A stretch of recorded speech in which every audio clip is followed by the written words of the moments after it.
السلام علیکم ناظرین، آپ دیکھ رہے ہیں home T V news bulletin کا باقاعدہ آغاز کرتے ہیں۔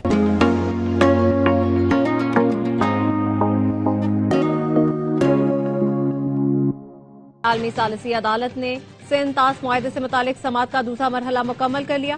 بھارت پھر فرار، عالمی ثالثی عدالت کی سماعت میں شرکت سے انکار کیا۔ پاکستانی وفد نے 2 روزہ سماعت کے دوران بھرپور نمائندگی کی۔ پاکستان نے بھارتی ہائیڈرو پاور منصوبوں کے ڈیزائن پر اعتراضات اٹھائے۔ پاکستان نے سندھ طاس معاہدے کی تشریح اور اطلاق واضح کرنے کی درخواست کر دی۔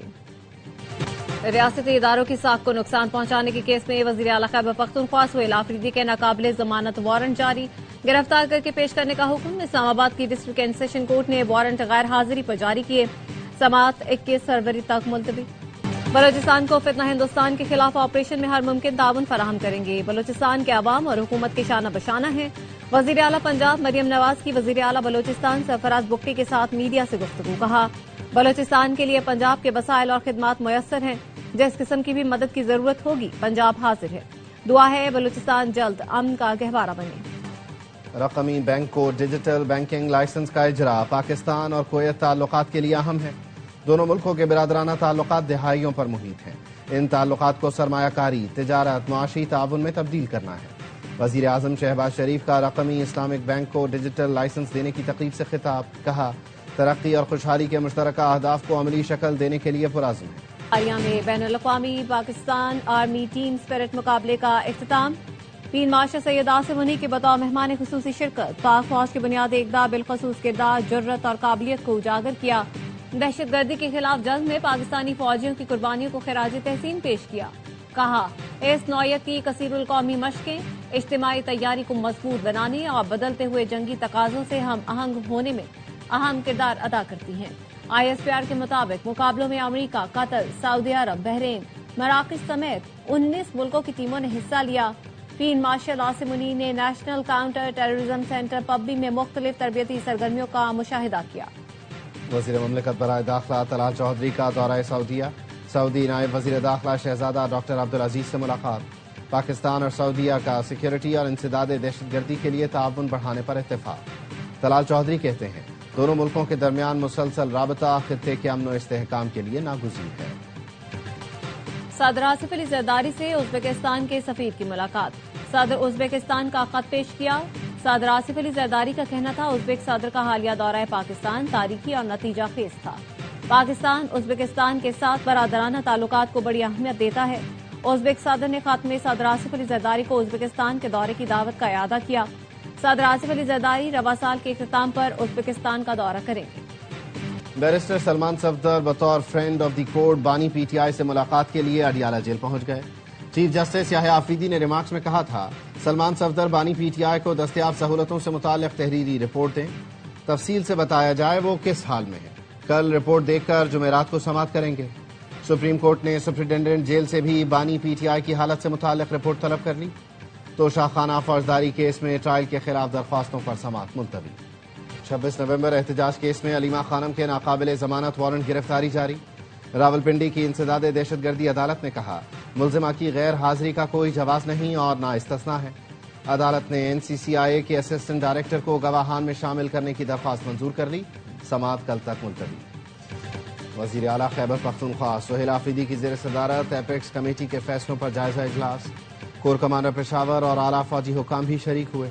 وفاق، صوبے اور اداروں کا مل کر کام کرنے پر اتفاق۔ وزیر اعلیٰ سہیل آفریدی نے کہا اپنی ذات کے لیے کسی کے در پر نہیں جاؤں گا، صوبے کے عوام کے لیے ہر کسی کے ساتھ بیٹھنے کو تیار ہوں۔ دباؤ، دھمکی اور بند کمروں کے فیصلے آج بھی ناقابل قبول ہیں۔ سانحہ گل پلازا کی تحقیقات کے لیے جسٹس آغا فیصل پر مشتمل کمیشن نے کام شروع کر دیا۔ کل دوپہر 12 بجے اجلاس طلب، سیکرٹری داخلہ، قانون اور کمشنر کراچی شریک ہوں گے۔ وزیر داخلہ سندھ ضیاء الانجار کہتے ہیں کمیشن گل پلازا کی تعمیراتی منظوری، لیز کی قانونی حیثیت کی تحقیقات کرے گا۔ آگ بجھانے کے انتظامات اور فائر سیفٹی میں کوتاہیوں کا تعین کیا جائے گا۔ کمیشن 8 ہفتوں میں تحقیقاتی رپورٹ مکمل کرے گا۔ کراچی پھر پیاسا، پانی کو 2 بڑی لائنیں پھٹ گئیں، شہر کا بڑا حصہ خشک، دھاوی جی پمپنگ سٹیشن پر بجلی کا بڑا بریک ڈاؤن، لاکھوں شہری پانی سے محروم، لانڈی، کورنگی، ملیر، شاہ فیصل، گلشن میں پانی بند، شہری شدید اذیت میں، جناح، صدر، چنیسر، لیاری، کلفٹن تک بحران پھیل گیا۔ دھاوی جی پمپنگ سٹیشن پر ایک بار پھر بجلی کے بریک ڈاؤن کی وجہ سے لائن نمبر 5 پھٹ گئی اور اس کے ساتھ ساتھ لائن نمبر 2 بھی پھٹی ہے، جس کی وجہ سے شہر کے مختلف علاقوں میں پانی کی فراہمی شدید متاثر ہے۔ لائن نمبر 5 بجلی کا بریک ڈاؤن جب بھی ہوتا ہے تو یہ لائن نمبر 5 پھٹ جاتی ہے اور اس کے ساتھ اس بار لائن نمبر 2 بھی جو ہے وہ ڈیمیج ہوئی ہے، جس کی وجہ سے شہر میں آج یعنی 24 گھنٹے کے اندر تقریباً 10 کروڑ گیلن پانی فراہم نہیں ہو سکا اور خاص طور کے اوپر لانڈی، ملیر، شاہ فیصل کالونی، گلشن اقبال، چنیسر گوٹ، صدر کے علاقے، لیاری اور پی آئی بی کے جو ایریاز ہیں یہاں پانی کی فراہمی متاثر رہے گی۔ ذمہ دار اور باخبر میڈیا جمہوریت کی بنیاد ہے۔ سندھ حکومت میڈیا کے ساتھ مضبوط تعلقات کو فروغ دینا چاہتی ہے۔ سندھ کے سینئر وزیر شرجیل انعام میمن کی اپنی زیر صدارت اجلاس میں گفتگو، کہا صحافیوں کے مسائل سے آگاہ ہیں، حل کے لیے عملی اقدامات کیے جا رہے ہیں۔ صحافیوں کی فلاح و بہبود اور میڈیا ہاؤسز کی سہولت فراہم کرنا اولین ترجیح ہے۔ اسرائیل نے غزہ میں کیمیکل ہتھیار استعمال کیے، الجزیرہ کا تحقیقاتی رپورٹ میں ہوش ربا انکشاف، کیمیکل ہتھیاروں کے استعمال سے 3000 سے زائد فلسطینیوں کے جسم تحلیل ہو گئے، 3500 ڈگری سینٹی گریڈ حرارت والے بموں نے 3000 سے زائد فلسطینیوں کا نام و نشان مٹا دیا۔ الجزیرہ تحقیق کے مطابق امریکی فراہم کردہ تھرمل اور تھرموباک ہتھیار استعمال کیے گئے۔ ماہرین کے مطابق تھرموباک اور ویکیوم بم انسانی جسم کو لمحوں میں راکھ کر دیتے ہیں۔ سول ڈیفنس حکام کے مطابق کئی مقامات پر صرف خون کے نشانات یا گوشت کے ٹکڑے ملے۔